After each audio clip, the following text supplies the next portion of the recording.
Daniel Desbruyères, bonjour. Bonjour. Nous voici donc à Océanopolis, devant le grand bassin des requins. Un bel endroit, je crois, pour parler de votre livre intitulé Les trésors des abysses et publié aux éditions Quae. Alors, est-ce que déjà vous pouvez nous dire ce que sont les abysses ? Alors les abysses, c'est justement pas ce qu'on voit là derrière moi. Les abysses, c'est l'océan lorsque la lumière du soleil ne pénètre plus.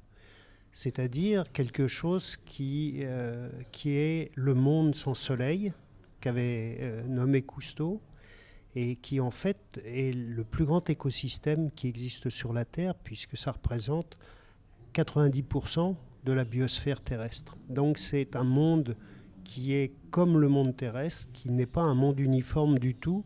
Il y a quelques dizaines d'années, on pensait que c'était une espèce de grand désert où il n'y avait que de la vase et très très peu d'animaux.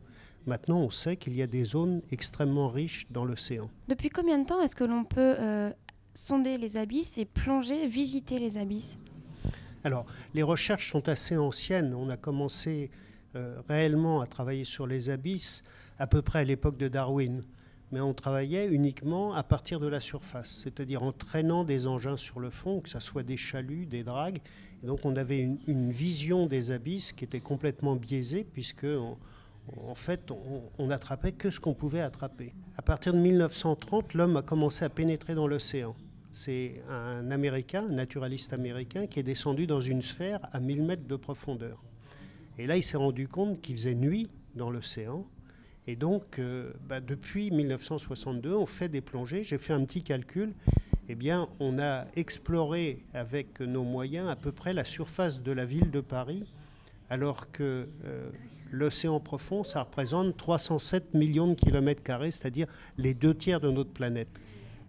La vie que vous découvrez sur place, dans les abysses, comment est-ce que vous faites pour ensuite l'étudier ? Alors, les espèces qu'on étudie dans les grands fonds, il y a deux solutions. Ce qu'on faisait depuis toujours, c'est-à-dire les ramener à la surface et puis les fixer. Mais pour moi, la chose la plus extraordinaire, c'est de descendre moi-même dans les profondeurs et d'observer les animaux sur le vivant mieux qu'on peut les observer dans un aquarium, c'est-à-dire réellement dans les conditions naturelles dans lesquelles elles vivent. Est-ce que ce sont des animaux qui correspondent à des formes, des catégories qui existent déjà, ou bien est-ce qu'il y a des choses totalement nouvelles ? Alors les grandes catégories, les embranchements, les grands groupes zoologiques sont à peu près les mêmes. Par contre, quand on descend dans la classification au niveau de la famille ou au niveau de l'espèce, du genre, eh bien là, on a des grosses surprises quand on descend dans les fonds, parce que évidemment, ces animaux sont adaptés à vivre dans des conditions de température faible, de pression élevée. Et ce qui existe dans l'océan, c'est quelque chose de très très diversifié. On a des millions d'espèces inconnues dans le fond de l'océan. Donc déjà, là, il y a un trésor. Il y a un trésor, je dirais, pour l'évolution.